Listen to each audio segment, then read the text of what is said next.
Those who read this letter will be the most successful people today. I will be the one to provide you with knowledge, experience, and wealth. Most importantly, from this point forward, I will help you memorize the lessons of success in the shortest time possible. Share me with your friends so that together, we can become elite and build lasting wealth. Today, more than ever, the world is divided into two distinct groups of people: those who are played by the financial system and those who have learned to master the game.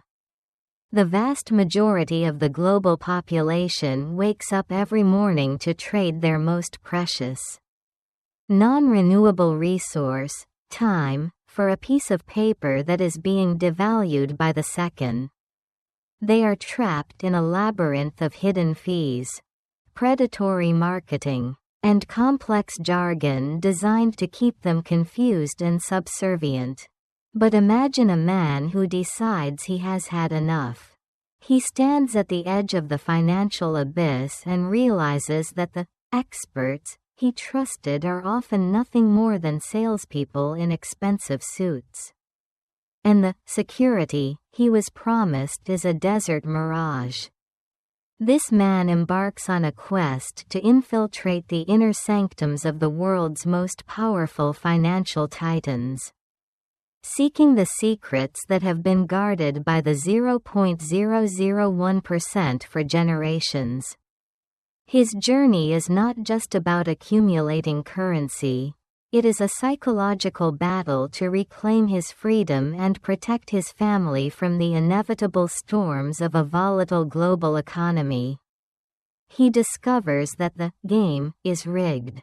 But he also learns that if you know the rules, you can win even when the house is stacked against you. The awakening begins with a single, brutal truth: you cannot earn your way to freedom through labor alone. You must become an owner, a builder of a money machine that works while you sleep, or you will remain a slave to the clock until the day you die. The first step in this odyssey is the realization of the Freedom Fund. The protagonist of our story learns that most people fail because they wait for a windfall to start saving. Or they save what is left over at the end of the month. In reality, what is left over is usually zero. To break the cycle, he must automate his future. He decides to tax himself, taking a percentage of every dollar that comes through his hands, be it 10%, 15%, or even 20%, and moving it into a private sanctuary where it can never be touched for consumption. This is the seed of his money machine.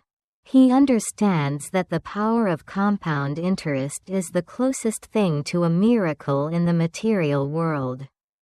But it requires the one thing most people lack: consistency. By automating this contribution, he removes his own flawed, emotional human nature from the equation. The analytical lesson here is that financial success is 80% psychology and 20% mechanics. If you do not make the decision to pay yourself first, you are effectively deciding to pay everyone else, the landlord, the grocer, the car dealer, before you pay your future self. Wealth begins with the discipline of the Freedom Fund. A non-negotiable commitment to treat your savings as a bill that must be paid to your destiny. As the journey continues, the protagonist must navigate the financial jungle, a place teeming with brokers who claim to have his best interests at heart but are often legally bound only to sell him products that earn them the highest commissions. He discovers the shocking reality of hidden fees in mutual funds, tiny percentages like 1% or 2% that, over 40 years, can consume up to 60% of his potential nest egg. It is a slow-motion robbery that takes place in broad daylight. To survive, he seeks out fiduciaries, The rare breed of advisors who are legally required to put the client's interests first. He learns the difference between a salesperson and a pilot. A salesperson wants to sell him a ticket on the plane. A pilot wants to land the plane safely because they are on it too. This part of the narrative emphasizes the critical importance of financial literacy. You do not need to be a math genius to win. But you must understand the math of loss. A 50% loss requires a 100% gain just to get back to even. By stripping away the layers of unnecessary fees and avoiding the traps of active management that fail to beat the market 96% of the time, our protagonist gains a massive head start over the masses. The quest then leads him to the masters of the game, the billionaires like Ray Dalio, the founder of the world's largest hedge fund. Dalio reveals a secret that shatters the protagonist's old beliefs. Most people think that to get high returns, you must take high risks. This is a lie designed to keep the average investor broke.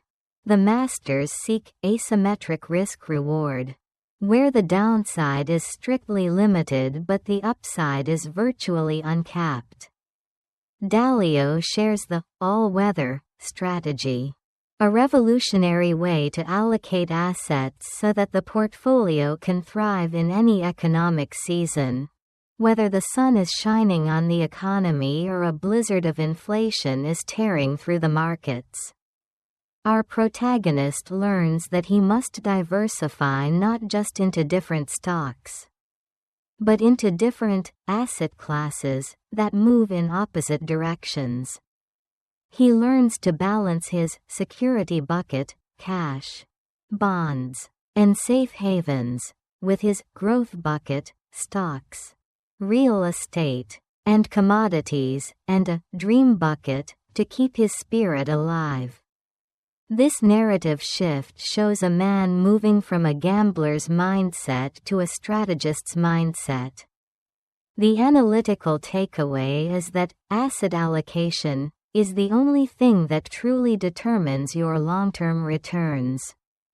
It is the holy grail of investing. By spreading his bets across different economic environments, he ensures that no single crash can ever wipe him out. The emotional intensity peaks as the protagonist faces the conqueror's conundrum: how much money is actually enough? He discovers that most people have a vague, terrifying goal of being a millionaire, but they have never calculated the actual cost of their dreams. He sits down to define his levels of success. First is financial security, having enough to cover housing, utilities, food, and basic transport without working. Then, financial independence, maintaining his current lifestyle forever. And finally, financial freedom, the ability to afford any luxury he desires. By putting real numbers to these dreams, the giant within him realizes that his goals are much closer than he thought. The fear of the unknown is replaced by the clarity of a plan. He realizes that he doesn't need to make $20 million, he needs a portfolio that generates a specific amount of yield. This shift from net worth to income stream is the ultimate liberation. We learn that wealth is not a number in a bank account that you eventually spend to zero. Wealth is a living, breathing entity that provides for you and your family in perpetuity. The story then follows him into the realm of tax mastery. He learns that it's not what you earn, but what you keep. He discovers how the ultra-rich use legal structures, life insurance, and specific tax-advantaged accounts to shield their gains from the IRS.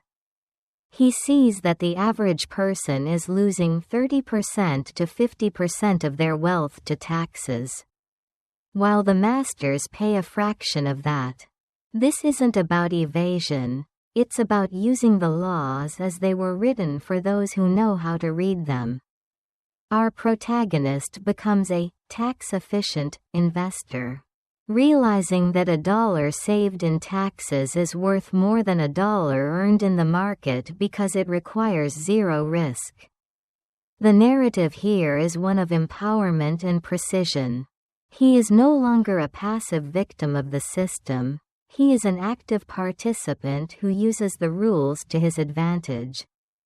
The lesson for the observer is that tax loss harvesting and location of assets are the quiet engines of massive wealth accumulation. To ignore taxes is to leave the door of your vault wide open for the government to walk in and help themselves. As he approaches the final stages of the game, the protagonist realizes that the ultimate goal is not just to be rich, but to be wealthy in spirit. He observes the empty millionaires who are still miserable because they are still chasing a ghost. He learns the secret to living is giving. He begins to use his financial power to feed the hungry and provide water to the thirsty, finding that his internal state is the true measure of his success. He masters the state of certainty, knowing that market crashes are not disasters, but sales, where he can buy more of the world's best companies at a discount. He understands that winter will always come, but if he is prepared, winter is the season where the greatest fortunes are made. The storytelling shows a man who has transcended the fear of money and turned it into a tool for global good. The analytical core of this stage is that contribution is the final step of the financial plan. True mastery is achieved when money is no longer the master of your emotions, but the servant of your values. The man who once feared his bank statement now stands as a beacon of hope for others. He has deconstructed the complex world of finance and rebuilt it into a simple, 7-step ladder that anyone can climb. He knows that the game of money is winnable, but only for those who are willing to take control, educate themselves, and act with unshakable resolve. He has learned from the greatest minds on the planet, and his life is the evidence that these principles work. The story of Money, Master the Game is not just a financial manual, it is a declaration of independence for the soul.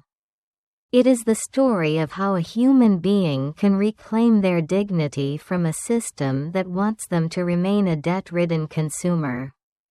The giant is awake. The machine is built, and the future is secure. The only question that remains is whether you are ready to stop being a spectator and start being a player. The first 10.000 characters of this narrative arc conclude here, showing the protagonist as he successfully navigates the initial fog of confusion, identifies the predators in the jungle, and begins to build the indestructible foundations of his financial fortress through the all-weather philosophy and the automation of his freedom fund.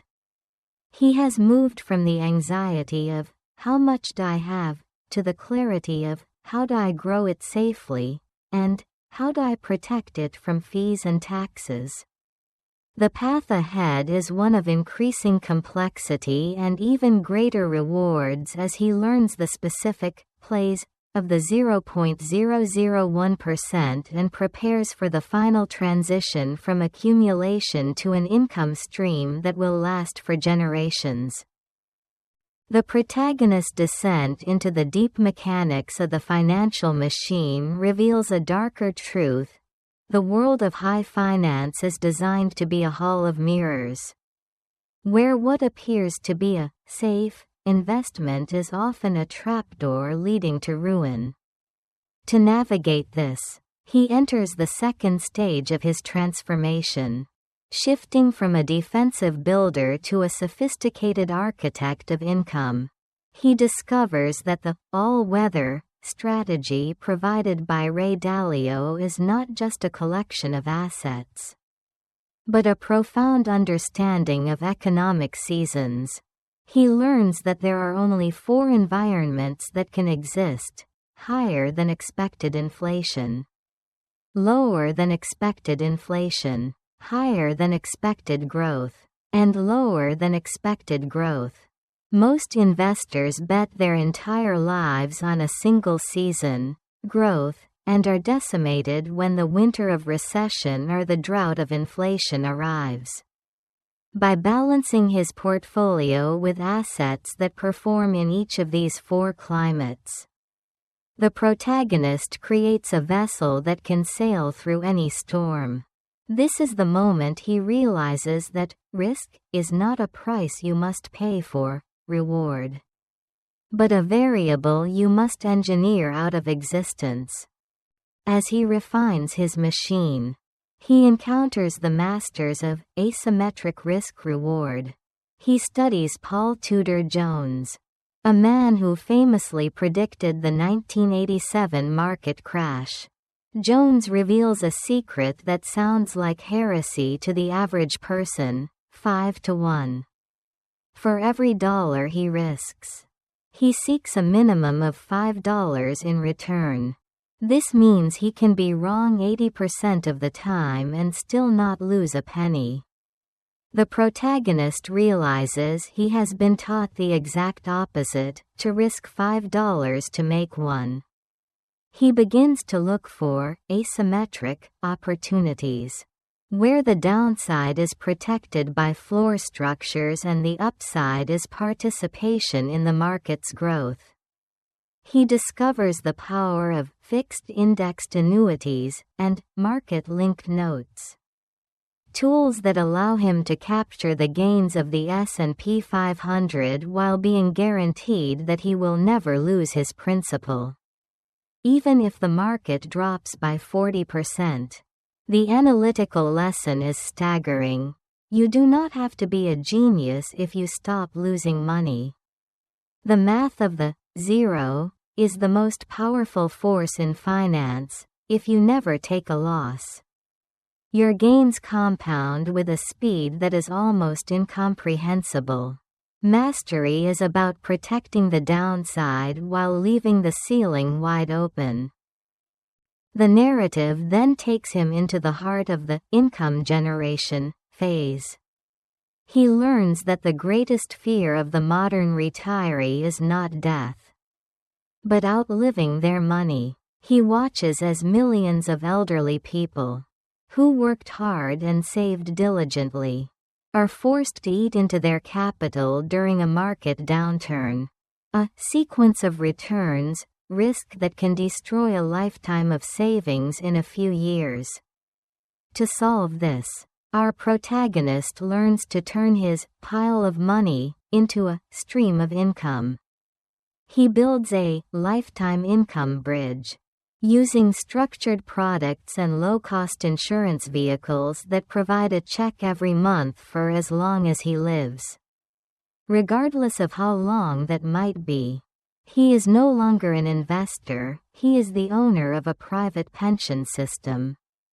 The storytelling depicts the immense psychological relief this brings. The weight of what if is lifted. By securing his income floor, he grants himself the emotional freedom to take more significant risks with his remaining capital. The analytical takeaway is that the goal of the game is not net worth, it is spendable cash flow.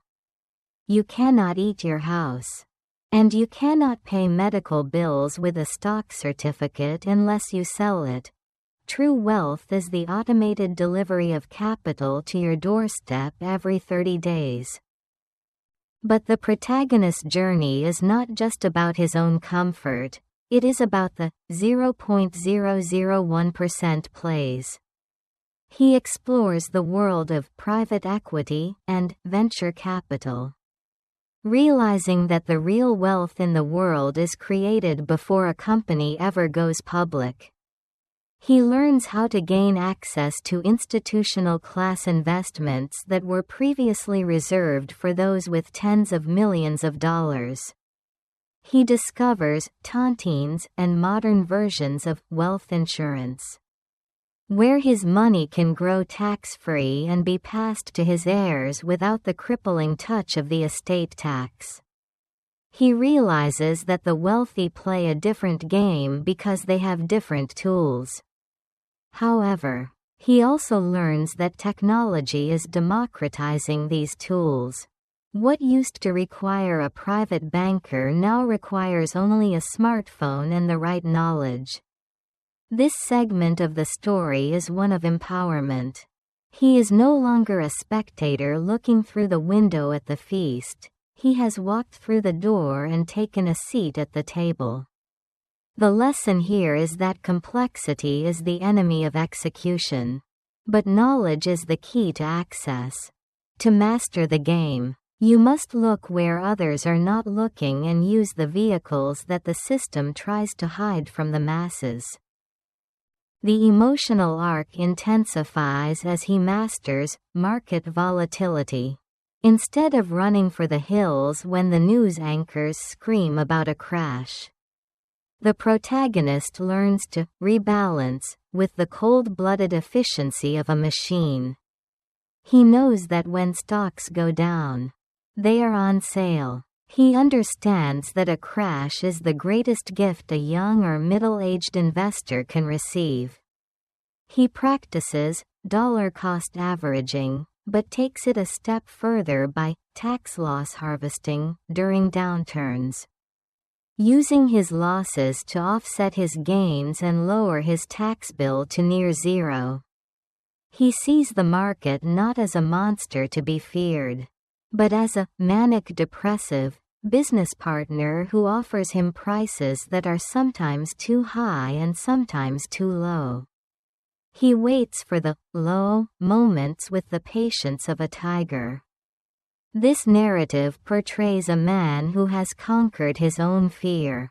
We learn that your greatest enemy is not the market, but your own amygdala, the part of your brain that wants to sell when everyone else is selling.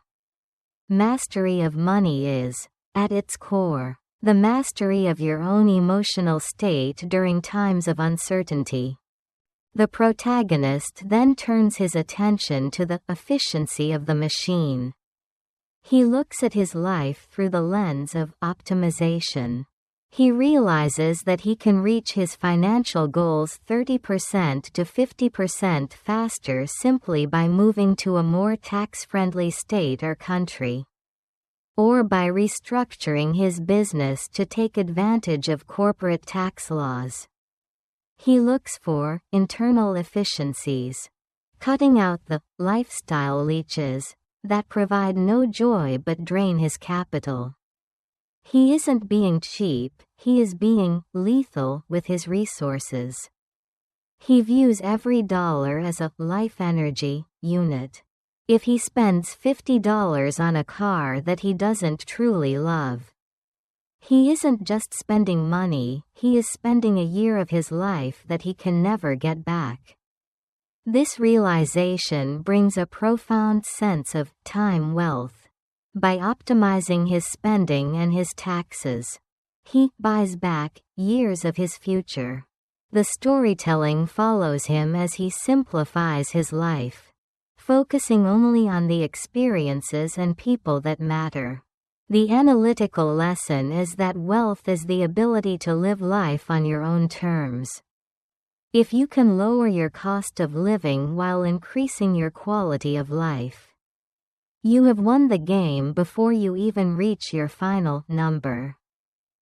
In the penultimate stage of his journey, our protagonist addresses the psychology of wealth. He realizes that many people reach their financial goals but remain trapped in a scarcity mindset, unable to enjoy what they have built. He meets with billionaires who are miserable and middle-class families who are ecstatic. He learns that the human brain is not designed to make us happy, it is designed to make us survive. To be happy, he must consciously prime his mind for gratitude.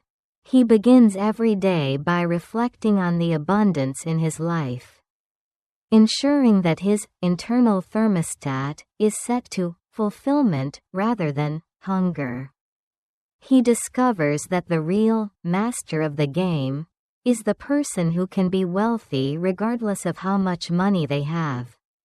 This part of the narrative is a spiritual awakening. He understands that money is a great servant but a terrible master. If you do not master your mind, money will only make you more of what you already are. If you are miserable, money will make you miserably wealthy. The lesson is that internal work is the foundation upon which the external fortress is built. As he stands at the summit of his financial quest, the protagonist prepares for the final transition, the act of living and giving. He looks at the 7 steps he has climbed and realizes they have led him to a place of total certainty. He has automated his savings, avoided the predators, defined his goals, allocated his assets, secured his income, invested like the elite, and optimized his life. But he knows that a life lived only for oneself is a small life. He begins to design his giving plan, realizing that the ultimate yield on his money is the impact it can have on the world. He finds a cause that sets his soul on fire, ending hunger, providing education, or protecting the environment, and he applies the same strategic rigor to his philanthropy that he applied to his investing. He realizes that the game was never about the scoreboard, it was about the person he had to become to win it. The storytelling portrays a man of immense gravity and grace, a man who has replaced worry with contribution. The analytical core of this stage is that meaning is the ultimate currency. When your money serves a purpose beyond your own ego, it gains a power that is truly infinite. The protagonist is now ready to share his blueprint with the world. He has deconstructed the complex, intimidating world of finance into a series of logical, actionable steps. He knows that the average Joe can become a financial giant if they simply follow the path. He has seen the evidence in his own life and in the lives of the titans he interviewed. The second 10.000 characters of this saga conclude with the protagonist standing on the threshold of a new existence. One where the game is no longer a struggle, but a joyous expression of his own values. He has moved through the technical, how to, and into the why, preparing for the final summation of his journey where he will reveal the core message that binds all these steps together into a single, unshakable philosophy of life. The final ascent of the financial mountain brings the protagonist to a realization that is both humbling and exhilarating. The mastery of money is not the destination, but the vehicle that allows one to explore the true depths of the human experience. In this conclusive phase, the man who once lived in the shadow of the bank's ledger begins to look at the world through the lens of the architect. He realizes that the ultimate power of the 7-step system is that it creates a time fortress. By securing his income through Ray Dalio's all-weather strategy and using asymmetric risk-reward to capture market upside without the soul-crushing downside, he has essentially retired from the need to work and entered the choice to work. This distinction is the threshold of true psychological freedom. He spends his days not in a frantic chase for the next dollar, but in the deliberate pursuit of mastery, connection, and legacy. The narrative here becomes an ethereal exploration of a life without financial friction. The analytical lesson is the Law of 72, a simple math rule showing how quickly money doubles, but for our protagonist, the doubling is not just in his bank account, but in the quality of his relationships and the intensity of his presence. He understands that most people die at 25 and aren't buried until 75. He, however, has used his financial machine to ensure he remains fully alive every single day. As he completes the final steps, the protagonist confronts the ultimate trap, the belief that more will eventually lead to enough. He sees billionaire acquaintances who are still tethered to their tickers, their blood pressure rising and falling with every basis point, because they lack an internal stop-loss for their own greed. To avoid this, he masters the art of strategic philanthropy. He doesn't just write checks, he applies the same 7-step rigor to his giving as he did to his getting. He realizes that the yield on a donation that feeds a village or educates a child is infinitely higher than any stock dividend. This part of the story depicts the circular flow of wealth. By giving, he creates a vacuum that the universe seems compelled to fill with more opportunity, more energy, and more joy. The lesson is that the only way to keep your wealth in any meaningful sense is to give it away to a cause that outlives you. Money is like manure. If you pile it up, it stinks. But if you spread it around, it makes everything grow. The protagonist has become the gardener of his own community, ensuring that the giant within him is used to lift the giants within others. The narrative reaches its psychological climax when the protagonist shares his legacy plan. He realizes that his children will inherit not just his money, but his financial DNA. He spends time teaching them that money is a tool for creation, not a substitute for character. He implements incentivized trusts that reward work, education, and contribution, ensuring that his wealth doesn't become a golden handcuff that prevents his heirs from finding their own purpose. He understands that the greatest gift is not a life without struggle, but a life with the tools to overcome it. The storytelling portrays a family meeting where the values of the Freedom Fund are passed down like a sacred flame. This teaches us that the 7 steps are not just a one-generation play, but a multi-generational strategy for family sovereignty. True wealth is the ability to protect your bloodline from the economic fluctuations and predatory systems of the future. The protagonist has built a cathedral of capital, and his children are the stewards who will keep the lights burning. Finally, the protagonist looks back at the 7 steps and sees them for what they truly are: a bridge across the river of fear. Step 1 was the commitment to be a player, not a consumer. Step 2 was the insider knowledge to avoid the fees and the traps. Step 3 was the clarity of the number, knowing exactly what freedom costs. Step 4 was the asset allocation, the all-weather protection. Step 5 was the income insurance, ensuring a check for life. Step 6 was the 0.001% plays for asymmetric upside.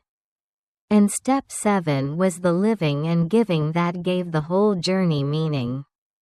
He realizes that anyone, the teacher, the janitor, the engineer, can cross this bridge if they are willing to take the first step and never look back. The story of money, master the game, is the story of the democratization of the elite. It is the proof that the secrets of the ultra-wealthy are no longer behind locked doors. They are available to anyone with the hunger to learn and the discipline to execute. The giant is not a person, it is a process. It is the process of taking total responsibility for one's financial destiny and refusing to be a victim of the system.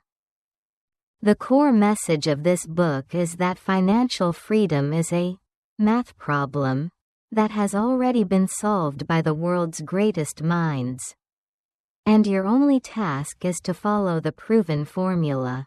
Tony Robbins intends to convey that wealth is not a matter of luck or superior intelligence, but of understanding the rules of the game and using the same tools, compounding, asset allocation, and tax efficiency, that the billionaires use.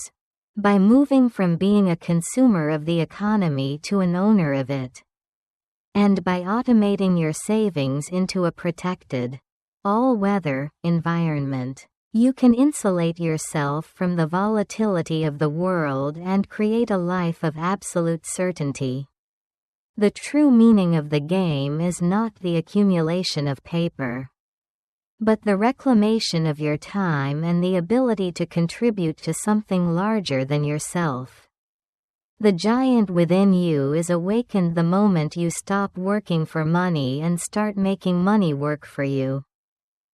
Your wealth is the direct result of the value you add to the marketplace and the discipline with which you protect your freedom.